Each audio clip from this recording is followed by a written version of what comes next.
Hello students, good morning all of you. तो last class के अंदर जो हम लोगों ने इलेक्ट्रोकेमिस्ट्री के अंदर जो हमने इलेक्ट्रोलाइट्स के बारे में पढ़ लिया था, जो कंडक्टर्स थे उनके बारे में पढ़ लिया था, उनकी चालकता को प्रभावित करने वाले कारक के बारे में लास्ट क्लास के अंदर हम लोगों ने डिस्कस किया था।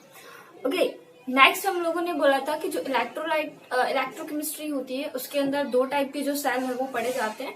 एक इलेक्ट्रोकेमिस्ट्री के अंदर क्या होता है, जो इलेक्ट्रिक एनर्जी केमिकल एनर्जी के अंदर चेंज होती है और केमिकल एनर्जी इलेक्ट्रिकल एनर्जी के अंदर चेंज होती है। तो वो डिवाइस जो इलेक्ट्रिकल एनर्जी को केमिकल एनर्जी के अंदर चेंज करते हैं वो थे हमारे वैद्युत अपघटनी सेल, और जो डिवाइस केमिकल एनर्जी को वैद्युत अपघटनी केमिकल एनर्जी को इलेक्ट्रिकल एनर्जी के अंदर चेंज करते हैं वो होते हैं हमारे गैल्वेनिक सेल, जो दूसरा टाइप है। ओके, तो हम लोग पहले फर्स्ट के बारे में डिस्कस करते हैं, विद्युत अपघटनी सेल के बारे में। विद्युत अपघटनी सेल के बारे में पढ़ते हैं। तो विद्युत अपघटनी सेल के बारे में आपको क्या पता होना चाहिए कि ये वो डिवाइस होते हैं जो इलेक्ट्रिकल एनर्जी को कौन सी एनर्जी में चेंज करेंगे, केमिकल एनर्जी के अंदर। ठीक है, यानी कि जो वैद्युत ऊर्जा होती है उनको रासायनिक अभिक्रिया में, या हम लोग बोल सकते हैं ऊर्जा में, क्योंकि ये वैद्युत ऊर्जा जब हम देते हैं तो इसके अंदर, इस सेल के अंदर कौन सी केमिकल रिएक्शंस होती है, तो वो केमिकल रिएक्शंस केमिकल एनर्जी की फॉर्म में होती है। ठीक है, तो हम लोग क्या पढ़ेंगे इस सेल के अंदर कि ये जो वैद्युत ऊर्जा होती है उनको रासायनिक ऊर्जा में क्या कर देते हैं, चेंज कर देते हैं। अब देखिए, ये पढ़ने से पहले आप छोटा सा कॉन्सेप्ट याद रखिए कैथोड और एनोड के बारे में। देखिए, आप लोग को पता होगा दो टाइप के इलेक्ट्रोड होते हैं, एक साइड होता है कैथोड और एक साइड होता है एनोड। तो आपको ये पता होना चाहिए कि कैथोड और एनोड हम लोग किस प्रकार से डिसाइड करते हैं। तो हमेशा ये चीज याद रखना आप कहीं पर भी कि जो कैथोड होता है आपका, उस पर हमेशा रिडक्शन होता है, यानी जिस भी इलेक्ट्रोड पे अपचयन होता है, रिडक्शन होता है, वो इलेक्ट्रोड हमारा क्या कहलाता है, कैथोड। ठीक है, और अगर हम बात करें एनोड की, तो जिस रिएक्शन पर जिस इलेक्ट्रोड पर ऑक्सीडेशन होता है उस पर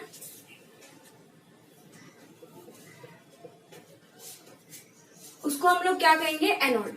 तो जिस इलेक्ट्रोड पर अगर रिडक्शन होता है, अगर रिडक्शन हो रहा है दैट मीन्स वो हमारा इलेक्ट्रोड कैथोड कहलाएगा, और अगर जिस पे भी आपका ऑक्सीडेशन हो रहा है वो हमारा क्या कहलाएगा, एनोड कहलाएगा। अब मैंने आपको फर्स्ट क्लास के अंदर ये बताया था कि ऑक्सीडेशन क्या होता है, रिडक्शन क्या होता है।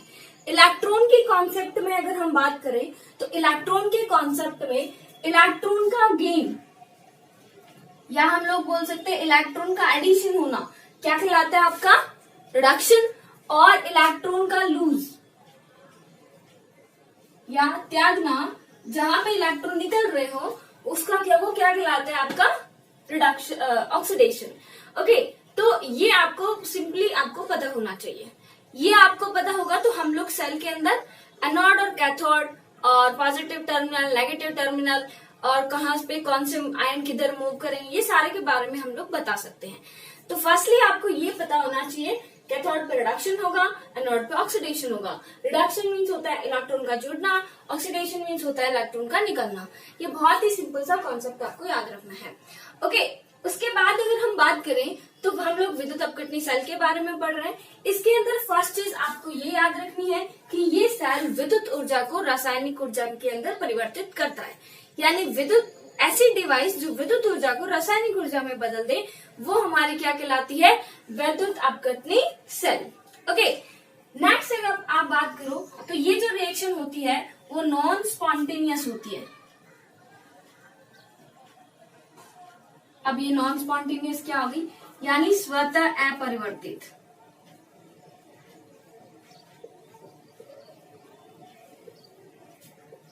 देखो, 11th क्लास में अगर आपने थर्मोडायनेमिक्स पढ़ी है तो पढ़ी है तो भी ठीक है, नहीं पढ़ी है तो अब ध्यान से सुन लेना। थर्मोडायनेमिक्स के अंदर हम लोग क्या बोलते हैं कि जो गिब्स फ्री एनर्जी होती है, अगर किसी सिस्टम के अंदर गिब्स फ्री एनर्जी, जो रिएक्शन देखो खुद ब खुद हो जाती है, जिन रिएक्शन को करने के लिए हमें बाहर से रिएक्शंस की बाहर से कोई एनर्जी देने की जरूरत नहीं पड़ती है, उस रिएक्शन को हम बोलते हैं स्वतः परिवर्तित। स्वतः परिवर्तित इसका मतलब क्या हुआ, वो रिएक्शन खुद ब खुद संपन्न हो गई है, ठीक है। लेकिन कुछ रिएक्शंस ऐसी होती है जिनको कराने के लिए हमें बाहर से कोई एनर्जी उसको देनी पड़ती है।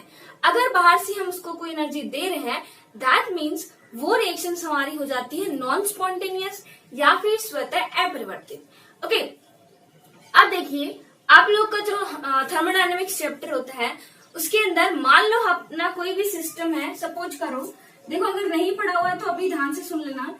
ये मान लो हमारा कोई सिस्टम है, इसकी टोटल एनर्जी को हम लोग लिखते हैं del H, enthalpy. Total energy इसकी क्या होती है, डेल एच, और T del S entropy.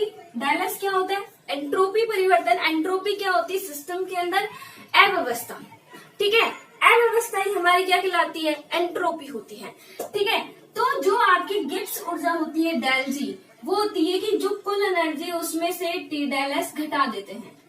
Gibbs energy किसी भी रिएक्शंस के लिए जो गिब्स फ्री एनर्जी क्या होती है कि उस सिस्टम की टोटल एनर्जी में से अगर हम उसकी क्या बोलते हैं, ये उसकी फ्री मूवमेंट के लिए रिएक्शन होती है, फ्री मूवमेंट के लिए एनर्जी होती है टी डेल एस। तो अगर इसकी टोटल एनर्जी में से टी डेल एस घटा देते हैं तो उसकी एनर्जी कौन सी बचती है, गिब्स फ्री एनर्जी, ठीक है। अब देखिए सुनिए ध्यान से कि हमें कैसे पता चलेगा स्पॉन्टेनियस हो रही है कि नॉन स्पॉन्टेनियस, स्वतः परिवर्तित है कि स्वतः अपरिवर्तित है। अब देखिए स्वतः परिवर्तित है, इसका मतलब क्या होगा कि वो रिएक्शन खुद हो रही है, हमें बाहर से कोई एनर्जी की जरूरत नहीं पड़ रही है, ठीक है। तो बाहर से कोई एनर्जी की जरूरत नहीं पड़ रही है तो सिस्टम अपनी खुद की एनर्जी को ही क्या करेगा, यूज करेगा। अब सिस्टम के पास कितनी एनर्जी है, डेल जी, भाई ये एनर्जी तो उसकी वो है जो उसको स्टेबिलिटी या फ्री रहने के लिए चाहिए। जैसे कि मान लो मैं आपको एक एग्जांपल देती हूँ कि मान लो मेरे पास में 100 करोड़ रुपए हैं, ठीक है। सोचना ही तो छोटा क्यों सोचे, बड़े ही सोचेंगे ना। अगर मान लो मेरे पास में इतने पैसे हैं, ठीक है। अब मेरे को क्या करना है कि टोटल मेरा जितना है ये डेल एच, ठीक है, टोटल वाला है ये कि मेरे पास 100 करोड़ तो टोटल है। अब मेरे को आइडिया आया कि चल भाई इतने पैसे हैं तो कुछ पैसे हम दान कर देते हैं। अब दान करने के लिए, लेकिन मैं अब ये तो है नहीं कि 100 मेरे पास पूरे हैं तो मैं पूरे के पूरे दान दे दूंगी, इतना तो फिर मैं रोड पे आ जाऊंगी, ऐसे तो मैं कर नहीं सकती। तो क्या करूंगी कि मेरी स्टेबिलिटी तक या मेरी फ्रीडम जहां तक रहे, जितने पैसे मेरे को खर्च करे जा सकते हैं उतने तक तो मैं रखूंगी, उसके बाद जो बचता है उसको मैं क्या कर दूंगी, दान कर दूंगी। ऐसे ही होता है ना, ऐसे ही सिस्टम के अंदर होता है कि इस सिस्टम के पास ये इसकी टोटल एनर्जी है, इस टोटल एनर्जी में इस सिस्टम को स्टेबलाइज रखने के लिए या ये सिस्टम खुद स्टेबल रहे, ये सिस्टम भिखारी ना बन जाए, उसके लिए जो इसको energy required that is T del S. Okay, अब अगर हमें सिस्टम से एनर्जी निकालनी तो वो कहां से जाएगी, डेल जी से तो जाएगी ना। क्योंकि मान लो मैंने जो 100 करोड़ रुपए थे उसमें से सपोज मेरे को जीना ही 4 साल है, ठीक है, बाद में मैं मरने वाली हूँ, बूढ़ी हो रखी हूँ, ठीक है। तो क्या होगा, 4 साल के लिए मैं मैक्सिमम कितने पैसे रख सकती हूँ, 20 करोड़, 30 करोड़, 40 करोड़, और भी बच्चे बच्चों के लिए रखूं तो भी। तो इसमें से टोटल मान लो 40 करोड़ रखी है तो 60 करोड़ बचे ना। अब ये आपकी क्या हो गई, डेल जी, ठीक है। तो सिस्टम जितनी एनर्जी अपने आप को स्टेबलाइज रखने के लिए अपना फ्री मतलब अपना खुद उसका रहे सेट, उतने तक एनर्जी खुद रखता है, उसके बाद जो बची हुई एनर्जी होती है वो उसकी होती है delta G, Gibbs free energy. Okay, अब ये एग्जांपल तो जस्ट आपको समझाने के लिए, तो इसको कुछ याद मत रख लेना, बस याद ये रखना कि जो सिस्टम के पास जो एक्स्ट्रा एनर्जी है वो आपकी क्या हो जाएगी, डेल जी। अब देखिए अगर मान लो कोई भी रिएक्शन खुद ब खुद हो रही है, तो रिएक्शन खुद ब खुद हो रही है इसका मतलब उसे बाहर से एनर्जी तो हम दे ही रहे, तो सिस्टम के पास जो एनर्जी उसी में से क्या होगा, लॉस होगा।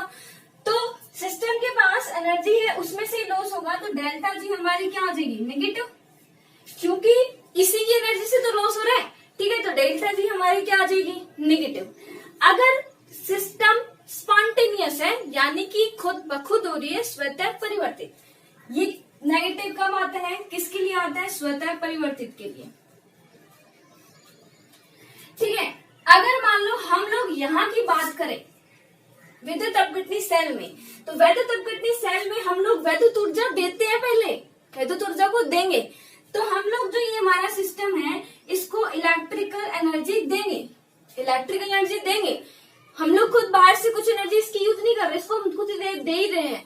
तो बताना जरा, इसको एनर्जी दे रहे हैं तो इसकी ऊर्जा ज्यादा होगी कि नहीं होगी भाई, पहले से जो डेल जी था वो पहले से क्या हो जाएगा, ज्यादा हो जाएगा, तो इसका डेल जी क्या हो जाएगा, पॉजिटिव। समझ में आ रहा है? तो ये किस रिएक्शन के लिए हो रहा है, जब रिएक्शन खुद नहीं हो रही, यानी स्वतः अपरिवर्तित हो रही है।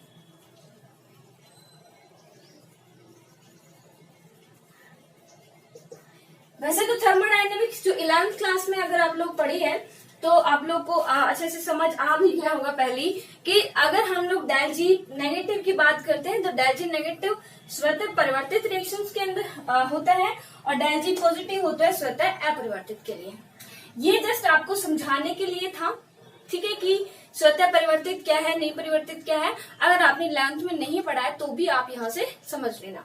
अब देखिए हम लोग क्या बात कर रहे हैं कि विद्युत अपघटनी सेल में चूंकि हम बाहर से एनर्जी देते हैं तभी तो वो सेल काम कर रहे हैं ना, तो बाहर से एनर्जी दे रहे हैं, इसका मतलब वो रिएक्शन क्या है, स्वतः अपरिवर्तित है, खुद से तो नहीं हो रही, और स्वतः अपरिवर्तित है तो डेल जी हमारा क्या आएगा, पॉजिटिव। इतनी बात किसी को समझ नहीं आई क्या? ये तो समझ आ गया होगा कि विद्युत ऊर्जा को रासायनिक ऊर्जा में बदलता है ये वाला सेल, और दूसरी बात कि इसके अंदर नॉन स्पॉन्टेनियस रिएक्शन होती है, स्वतः अपरिवर्तित रिएक्शन होती है। इसका मतलब यहाँ डेल जी क्या आएगा, हमारा पॉजिटिव निकलेगा। अब ये पॉजिटिव कैसे आया, वीडियो को फिर से देख लेना, फिर से एग्जाम्पल सुन लेना, आई होप समझ आ जाएगा। ठीक है, तो ये अपना क्लियर हुआ। ओके, अब देखिए इसके लिए जो विद्युत अपघटनी सेल के मेन पॉइंट है। अब हम लोग सेल बनाएंगे कि सेल के अंदर रिएक्शंस कैसे होंगी। इससे पहले आपको ये चीज अच्छे से पता होनी चाहिए। अगर आपको कैथोड पे और एक ये अभी मैं काम में लूंगी तो आपको पता होना चाहिए कि कितना क्या होगा। ठीक है, तो अभी हम सेल बनाते हैं कि सेल कैसे क्या वर्क करेगा या फिर कैसे रिएक्शंस होंगी। तो देखिए सेल बनाते तो सबसे पहले सेल बनाने के लिए हमें कोई कंटेनर चाहिएगा।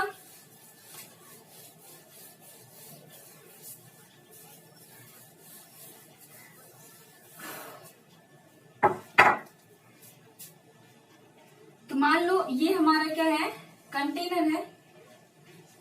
ठीक है, हम इस कंटेनर में क्या डाल रखा हम लोगों ने, इलेक्ट्रोलाइटिक सॉल्यूशन। इलेक्ट्रोलाइटिक सॉल्यूशन क्या होता है, विद्युत अपघटनी विलयन। ठीक है, इसके अंदर कौन सा विलयन है, विद्युत अपघटनी विलयन। ओके, विद्युत अपघटनी विलयन, जैसे कि मान लो सपोज हमने HCl का विलयन बना है, तो यहाँ पे HCl का क्या है, विलयन है। अब ये विद्युत अपघटनी पदार्थ पहले भी मैंने आपको बताया था आयनिक पदार्थ होते हैं जो आयनों में टूट सकते हैं। यानी कि ये क्या होते हैं, आयनिक पदार्थ होते हैं। इनके बीच में बॉन्ड कैसा होता है, आयनिक बॉन्ड होता है। ठीक है, देखो अगर HCl की बात करें तो किसके अंदर टूटता है, H+ में और Cl- में। यहाँ पे क्या होता है, कंप्लीटली ट्रांसफर ऑफ इलेक्ट्रॉन, यानी इलेक्ट्रॉन का कंप्लीट ट्रांसफर होता है। H पूरा अपना एक इलेक्ट्रॉन देता है और क्लोरीन उसका पूरा इलेक्ट्रॉन ले लेता है, तभी इन पे पॉजिटिव और नेगेटिव चार्ज आ जाते हैं। ठीक है, तो यहाँ पे कंप्लीट ट्रांसफर ऑफ इलेक्ट्रॉन होता है, इलेक्ट्रॉन का पूर्णतः क्या होता है, ट्रांसफर होता है। और यहाँ का जो विलयन है, अगर इसमें आयनिक बॉन्ड प्रेजेंट है तो H+ और Cl- में टूटेगा। ये सपोज हमने एग्जांपल लिया है कि हमने यहाँ पे HCl का जो विलयन लिया है, विद्युत अपघटनी विलयन के तौर पे हमने किसका विलयन लिया है, HCl का विलयन लिया है। ओके, तो उसके बाद हम लोग क्या लगाते हैं, इलेक्ट्रोड लगाते हैं।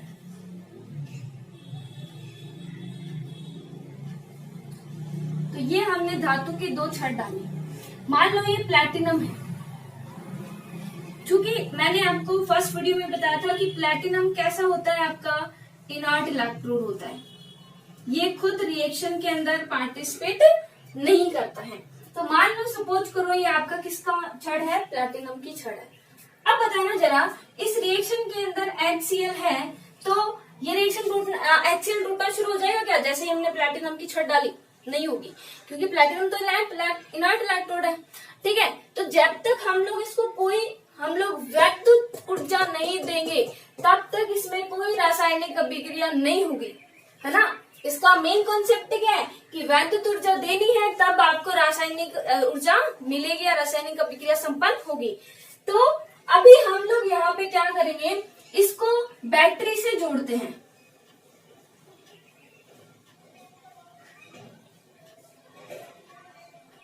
तो बैटरी से जोड़ोगे तो देखो ये वाला बैटरी का क्या होता है, पॉजिटिव टर्मिनल, और ये वाला बैटरी का क्या है, क्या नेगेटिव टर्मिनल।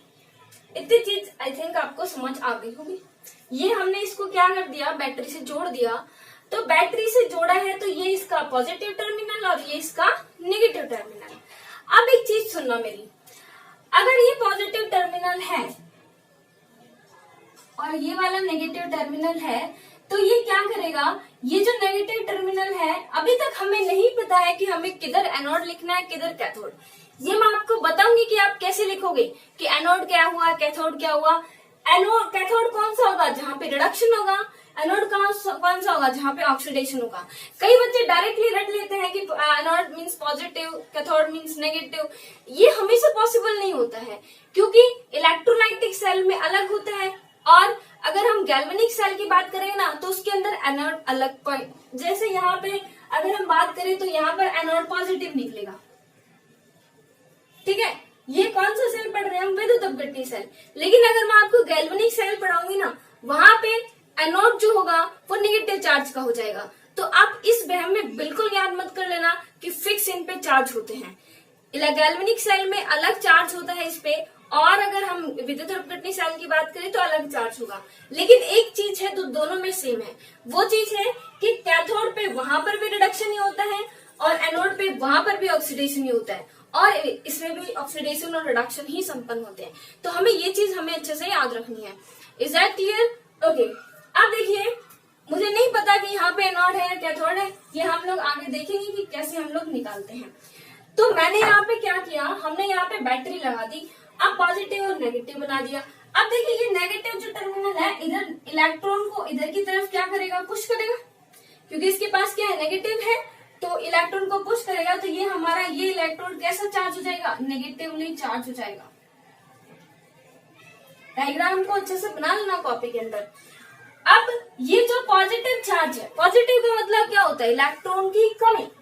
अगर ये पॉजिटिव चार्ज है तो ये इलेक्ट्रॉन को अपनी तरफ खींचेगा, तो इस पे अपनी तरफ खींचेगा तो इस पे क्या आ जाएगा, पॉजिटिव चार्ज क्रिएट हो जाएगा। तो ये तो इधर वही बात है, ये पॉजिटिव और नेगेटिव।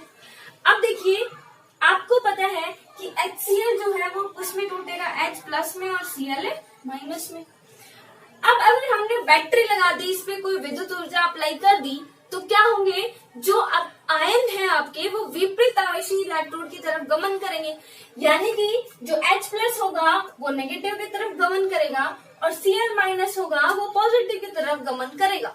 तो यानी कि जो हमारा H प्लस है वो जाएगा इसकी तरफ और जो Cl माइनस है वो जाएगा इसकी तरफ। ठीक है, समझ आया? H प्लस जाएगा इधर की साइड, Cl माइनस जाएगा इधर की साइड पे। इतना समझ आया? इतनी चीज हमें क्लियर हुई। अब देखिए ये आपका सेल बन गया, ये आपका क्या बन गया, सेल कंप्लीटली बन गया।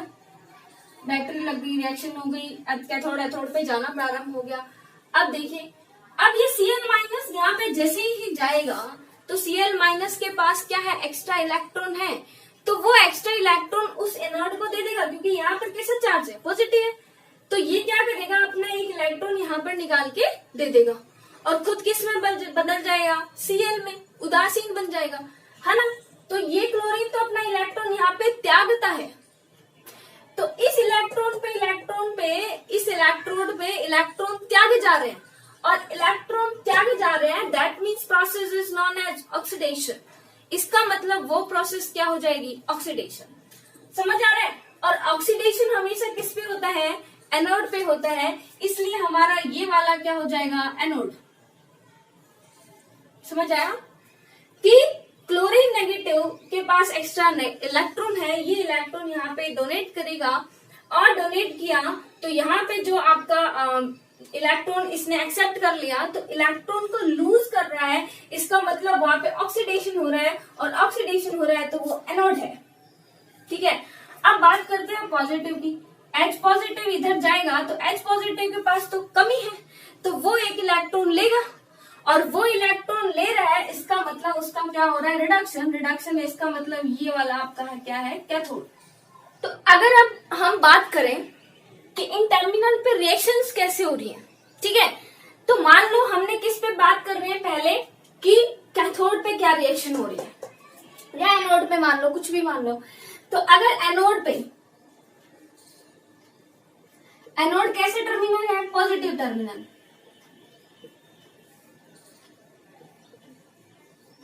तो पॉजिटिव टर्मिनल पर रिएक्शन क्या हो रही है, एनोड पर रिएक्शन क्या हो रही है कि जो क्लोरीन है, क्लोरीन नेगेटिव है, वो किसके अंदर बदल रहा है, क्योंकि आपको पता है क्लोरीन को Cl2 गैस फॉर्म में लिखेंगे तो हाफ लगा देंगे, वो एक ही मोल हो जाए, है ना। और एक इलेक्ट्रॉन ये क्या कर रहा है, निकाल रहा है, एक इलेक्ट्रॉन निकाल रहा है। समझ आया कि क्लोरीन जो नेगेटिव है वो एक इलेक्ट्रॉन निकाल के उदासीन बन रहा है। अब देखिए यहाँ पे ये क्या हो रहा है, इलेक्ट्रॉन का लूज कर रहा है, इसका मतलब कि क्या रिएक्शन हो जाएगी, ऑक्सीडेशन। क्या रिएक्शन हो जाएगी, ऑक्सीडेशन। तो एनोड पे हमेशा, एनोड पे इलेक्ट्रोलाइटिक जो सेल होते हैं उनमें एनोड पे क्या होता है, ऑक्सीडेशन। एनोड पे क्या होता है, हमेशा ही क्या होता है, ऑक्सीडेशन ही होता है, चाहे वो इलेक्ट्रोलाइटिक हो चाहे वो आपका गैल्वेनिक सेल हो, दोनों में ही एनोड पे तो क्या होता है, ऑक्सीडेशन ही होता है।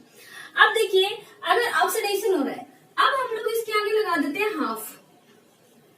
अब ये हाफ का क्या पंगा आ गया भाई मैडम, हाफ क्यों लगा दिया, हाफ इसलिए लगा दिया कि अगर आपको किसी भी रिएक्शन के अंदर आपको इलेक्ट्रॉन नजर आ जाए, दिखने में आपको इलेक्ट्रॉन शो हो रहे हैं, इसका मतलब वो रिएक्शन कंप्लीट नहीं है, क्योंकि कंप्लीट जब रिएक्शन हम लोग लिखते हैं तो उसमें हम कभी भी इलेक्ट्रॉन को शो नहीं करते हैं। समझ आ रहा है कि अगर आपकी रिएक्शन हाफ है इसका मतलब आपको उसके अंदर इलेक्ट्रॉन शो हो रहे हैं, तो आपको यहाँ पे इलेक्ट्रॉन शो हो रहे हैं तो इसलिए आपने क्या लगा दिया, हाफ। तो ये तो बात हो गई एनोड की। दूसरी हम बात करें अगर कैथोड पे रिएक्शन क्या हो रही है, ठीक है, तो कैथोड पे रिएक्शन अगर हम बात करें तो देखना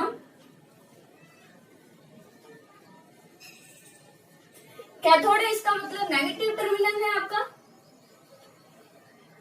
तो कैथोड पे क्या हो रहा है कि जो H+ है वो एक इलेक्ट्रॉन ले रहा है और किसके अंदर बदल रहा है, हाफ H2 गैस के अंदर। H+ एक इलेक्ट्रॉन ले रहा है और हाफ H2 गैस बना रहा है। ओके, अब यहां पर देखो इलेक्ट्रॉन गेन कर रहा है, इसका मतलब क्या होगा, रिडक्शन। और इसके अंदर भी आपको इलेक्ट्रॉन शो हो रहा है, इसका मतलब इसके आगे भी क्या लग जाएगा, हाफ। इसके आगे भी क्या लग जाएगा, हाफ।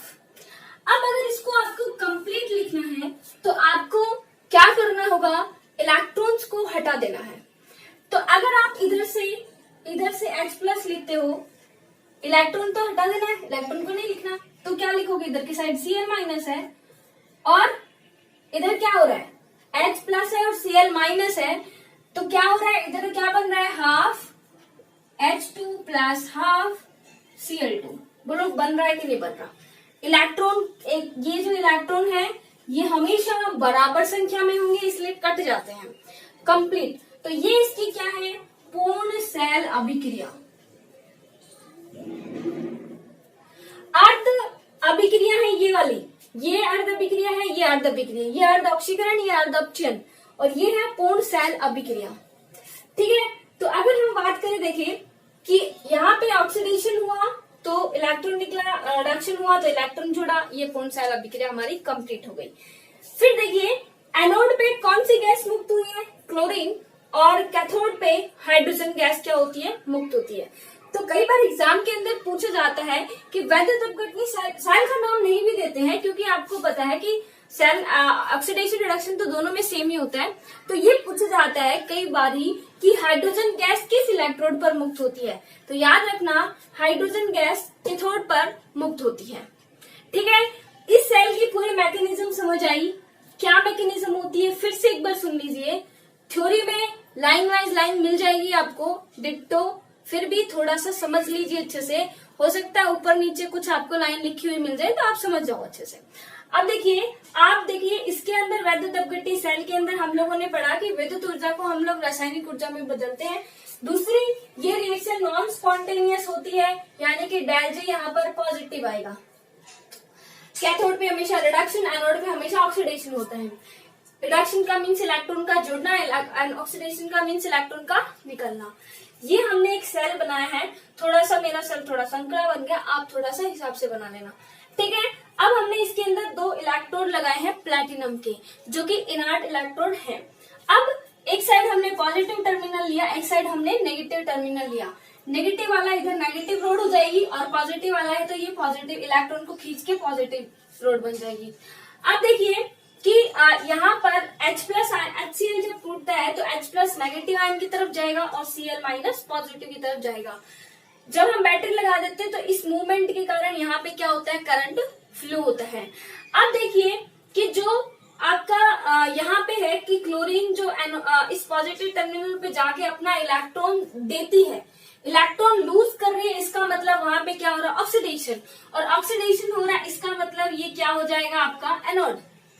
अब हाइड्रोजन यहाँ से जाके इलेक्ट्रॉन एक्सेप्ट कर रहा है, हाइड्रोजन एक इलेक्ट्रॉन एक्सेप्ट करके हाइड्रोजन गैस बना रहा है, इलेक्ट्रॉन गेन कर रहा है, ऐड कर रहा है, इलेक्ट्रॉन एक्सेप्ट कर रहा है। दैट मीन्स किसका क्या हो गया है, रिडक्शन। और रिडक्शन है तो इसका क्या आ जाएगा, ये कैथोड, क्योंकि रिडक्शन हमेशा कैथोड पे होता है। तो ये वाला आपको समझ आ गया, याद रखने की जरूरत है कि नहीं है, मतलब रटने की जरूरत नहीं है, आपको समझ भी आ गया कि भाई इसको एनोड क्यों बोलते हैं, इसको कैथोड क्यों बोलते हैं, ठीक है। ये हमारा कैथोड एनोड हो गया, ये हमने सोल्यूशन डाला। एनोड पे रिएक्शन ये वाली हो गई, इसको हम ऑक्सीडेशन बोलते हैं। हाफ क्यों बोलते हैं, क्योंकि अंदर में इलेक्ट्रॉन शो हो रहे हैं। दूसरी रिएक्शन कैथोड पे, इसको हम लोग बोलते हैं रिडक्शन। रिडक्शन को क्यों हाफ क्यों बोला, क्योंकि इसके अंदर भी क्या हो रहा है, इलेक्ट्रॉन शो हो रहे हैं।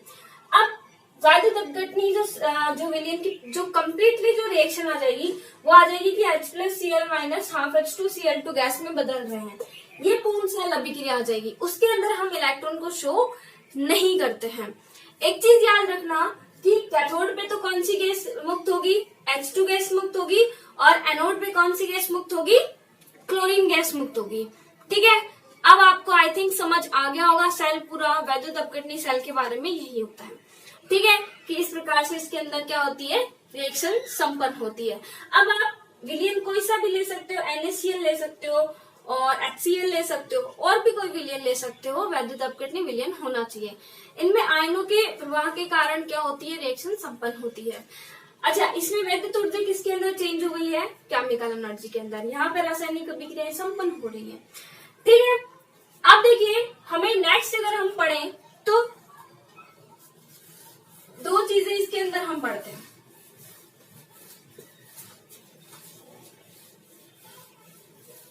थोड़ा सा पढ़ाती हूँ। नेक्स्ट अगर हम इसकी बात देखें तो इसके अंदर 2 कॉन्सेप्ट हमें समझने की जरूरत है। एक तो होते हैं इसकी गुणात्मक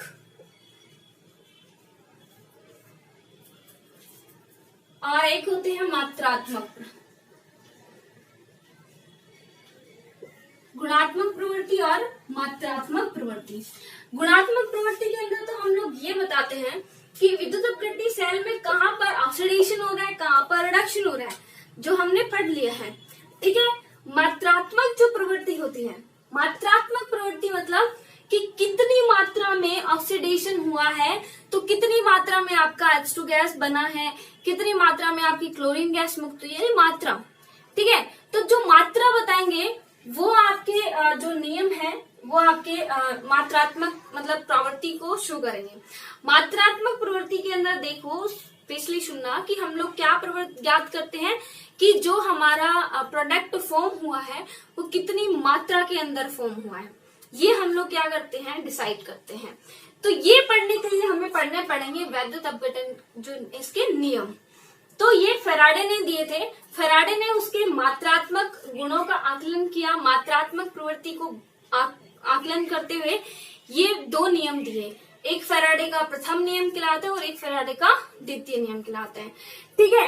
तो उन्होंने फेराडे ने क्या किया था, मात्रात्मक मात्रा बताई थी कि कितनी मात्रा ये होगी कितनी मात्रा में प्रोडक्ट हमारा बनेगा, कितनी मात्रा में हम उसको कैसे मेजर कर सकते हैं, ये सारा आप न्यूमेरिकल बेस है और यहाँ से न्यूमेरिकल भी पूछा जाता है और फैराडे के लॉ भी बहुत इंपॉर्टेंट है, बहुत बार एग्जाम में पूछा भी गया है। तो फैराडे के लॉ को हम कंटिन्यू करेंगे कल की क्लास के अंदर। आज आप लोग वैद्युत अपघटनी सेल और इसकी क्रियाविधि को और डायग्राम बनाने को अच्छे से समझ लीजिए। डायग्राम आपको रटना नहीं, बनाना आना चाहिए, ठीक है। आपको रटना नहीं है, इधर ऐसे इलेक्ट्रॉन लगाना, इधर पॉजिटिव इधर नेगेटिव, ऐसे नहीं रटना है। सिर्फ आपको समझ आना चाहिए हमें सेल चाहिए, बैटरी चाहिए, इलेक्ट्रॉन लगाना है, पॉजिटिव किधर नेगेटिव किधर होगा और किस पे ऑक्सीडेशन किस पे रिडक्शन होगा, ये आपको अच्छे से पता होना चाहिए। ओके, नोट्स प्रिपेयर कीजिए, अच्छे से स्टडी कीजिए। नेक्स्ट फैराडे के लोगों को कंटिन्यू करेंगे कल की क्लास में। ओके, इतने आप अच्छे से पढ़िए।